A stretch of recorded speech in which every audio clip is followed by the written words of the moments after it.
Utkal skill centre समस्त छात्र छात्री को आजिर यह विशेष आलोचना को स्वागत। आज आम एमती एक विषय उपर कथा हेबा जहाँ शुणवाक गोटे गप भली लगिले भी सेथिरे लुचि रही वास्तव जीवन एक बड़ सत्य। आमे कथा हेउछे अष्टम श्रेणी साहित्य सुरभि बहिर से प्रसिद्ध कहानी विहंग विप्लव विषय जहाकु लेखिछंती महापात्र नीलमणि साहू। एही कहानीटी आमको एकतार प्रकृत शक्ति विषय बहुत किसी शिखाइब। टिके भाबंतु तो जेतेबेले छोट आउ दुर्बल बोलाउथिबा किछि जीव एकाठी होई जणे अत्यंत शक्तिशाली तथा अहंकारी शत्रु सामने छिड़ा हुंती सेतेबेले प्रकृति रे कोन हुए। ठीक अछि, आसंतो एही विषय गभीर को जिबा एवं देखिबा जे संघबद्ध प्रचेष्टा केमिति बड़ बड़ पहाड़ को भी टळाई दे पारे। विभाग 1 अत्याचारर छाई अर्थात एकछत्रवादर प्रवेश। एबे मूल समस्याटी उपरे नजर पकाइबा। देखंतु गोटे शांत और सुंदर परिवेश रे गछर सही सुंदर डालटी उपरे किपरि गोटे बुढ़ा मांकड़ निजर विशाल चेहरा नहीं पूरा अहंकार रे बसिछि आउ सेही डालर प्रकृत मालिक सेही छोट हलदी बसंत पक्षीटी निज बसारु तड़ा खाई असहाय होई एणे तेणे उड़ी बोलुछि। एहा खाली गोटे पक्षीर कहानी नुहे, समाजरे घटुथेबा तुरंत अन्याय आउ निरीहर असहायतार एक जीवंत उदाहरण एइठी देखिबाकु मिलुछि। विभाग 2 सीमा अतिक्रम। एहा हेउछि असहिष्णुतार चरम सीमा। गोटे कथा अछि ना, अन्याय को चुपचाप सहीगले अत्याचारीर साहस आहुरी बढ़ी जाए। बहिर एही धाड़ीगुड़ी को टिके ध्यान दी शुणंतु।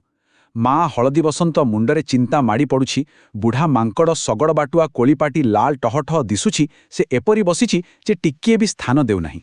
भाबंतु क एही वाक्यगुड़िक केते शक्तिशाली भावरे सेही मांकड़र निर्दयता एवं हलदी बसंतर सेही गभीर मानसिक कष्ट को प्रकाश करुछि। अहंकार मनिषकु केमिति अंध करिदिए एहा तार एक ज्वलंत प्रमाण।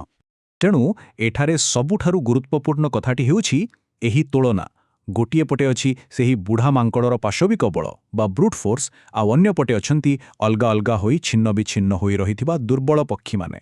अत्याचारी माने सबुबळे एया ही चाहंती। सेमाने चाहंती जे तांकर शिकार केबे एकाठी न हुअन्तु, कारण जे पर्यंत समस्ते अलगा अछंती से पर्यंत सेही अत्याचारीर सिंहासन पूरा सुरक्षित।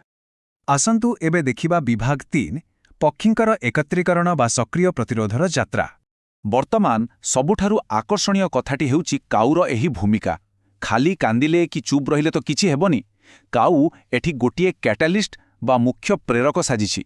से हलदी बसंतर दुख शुणी खाली आहा पदे कही रहीगलानी, बरं बग, सागुणा, चिलुपरी संपूर्ण भिन्न प्रजातिर पक्षीमानंकु गोटिए लक्ष्य पाई एकाठी कला। प्रकृतरे एहाकु ही कुहाजाए सांगठनिक दक्षता। आसंतु एठारे सेमानंकर रणनीति को डिके पर्यायक्रमे बुझिबा। केवल रागिगले कोन विप्लव होई जाए ना, सेथिपाई दरकार सठिक रणनीति। प्रथमे सेमाने परस्परर दुख को बुझिले आउ ग्रहण कले जे एहा समस्तंकर साधारण समस्या। द्वितीयरे सेमाने वयस्क एवं अभिज्ञ पक्षीमानंकर परामर्श नेले। आउ तृतीयरे निज भितरे थिबा सबु प्रजातिगत भेदभाव को भूली जाई एकाठी हेले। प्रकृत शक्ति केवल रागरे न थाए, एहा गोटिए सुचिंतित सामूहिक योजनारे थाए। विभाग 4 सामूहिक कार्यर शक्ति, जहा एक मिलित सामुख्य गठन करे। उत्कल स्किल सेंटर छात्र छात्री माने एठारे गोटिए कथा ध्यान देवा उचित जे आमर मिलित उद्यम बा यूनाइटेड फ्रंट हेउछि सबुठारु बड़ अस्त्र। आसंतु आगकु बढ़िबा एवं देखिबा एहा किपरि रूप नेउछि। सबु पक्षी एकाठी होई निजर दाबी नै सीधा राजांक दरबार रे पहुंचिछंती। एही पदक्षेपटी सतरे अत्यंत दृढ़। राजांक सामनारे मांकड़र सेही मिथ्या क्षमता आउ अहंकार केमिति धूलिसात होई जाउछि देखंतु। कारण जेतेबेले समस्ते मिसी स्वर उत्तोलन करंती सेतेबेले सत आउ बेसी दिन लुचि रही पारे नाही। एही विजय पछरे थिबा सफल रणनीति गुड़िकु चटापट देखिनेबा। प्रथमत सेमाने दलबद्ध होई राज दरबार को गले। द्वितीयत भिन्न भिन्न होइथिले सुद्धा गोटिए स्वररे अन्यायर प्रतिवाद कले। तृतीୟରେ ସେହି ବୁଢ଼ା ମାଙ୍କଡ଼ର ସବୁ ମିଥ୍ୟା ଦାବିକୁ ସମସ୍ତଙ୍କ ସାମ୍ନାରେ ପଦାରେ ପକାଇଲେ। ଆଉ ଶେଷରେ ସେମାନେ ପ୍ରମାଣ କରିଦେଲେ ଯେ ବ୍ୟକ୍ତିଗତ ବଳ ଅପେକ୍ଷା ଏକତା ଏବଂ ସଂଖ୍ୟାବଳର ଶକ୍ତି ବହୁଗୁଣ ଅଧିକ। विभाग 5 छात्रछात्रीଙ୍କ ପାଇଁ ଶିକ୍ଷା। ଏହା ଆମ ପାଇଁ ଏକ ଜୀବନ୍ତ ମାର୍ଗଦର୍ଶିକା। एबे एही कहानीरू बाहरी आसिबा एवं एहाकु आम वास्तव दुनिया सहित जोड़िबा। महापात्र नीलमणि साहूंक रचनार एही मूल नैतिक शिक्षाकु बुझिबा नितांत दरकार। प्रकृत शक्ति व्यक्तिगत क्षमतारे नाही, बरं अन्याय विरुद्धरे सामूहिक एकतारे अछि। ଆଜିକାଲି କର୍ମକ୍ଷେତ୍ରରେ ବେଳେବେଳେ ଦେଖାଯାଉଥିବା ଟକ୍ସିକ୍ ପରିବେଶକୁ ଆମେ ସେହି ଅହଙ୍କାରୀ ମାଙ୍କଡ଼ ସହିତ ସହଜରେ ତୁଳନା କରିପାରିବା।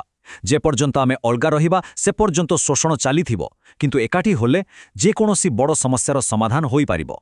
ତେଣୁ ଏହା ହେଉଛି ଆମ ସମସ୍ତଙ୍କ ପାଇଁ ଏକ ଦୃଢ଼ ଆହ୍ୱାନ।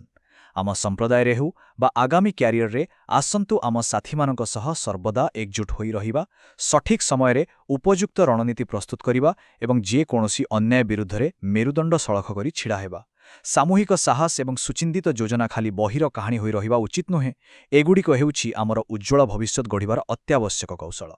ତାହେଲେ ଆଜିର ଏ ଆଲୋଚନା ଶେଷ କରିବା ପୂର୍ବରୁ ଗୋଟିଏ ପ୍ରଶ୍ନ ଛାଡ଼ିଯାଉଛି।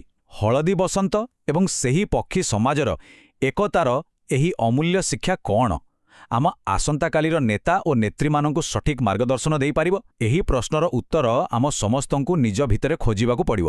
ନିଜର ଦକ୍ଷତା ବଢ଼ାଇବା ସହ ନିଜ ସ୍ୱରକୁ ସମସ୍ତଙ୍କ ସ୍ୱର ସହିତ ମିଶାଇ ଗୋଟିଏ ସୁନ୍ଦର ସମାଜ ଗଠନ କରିବା ହେଉଛି ଆମର ମୂଳ ଲକ୍ଷ୍ୟ।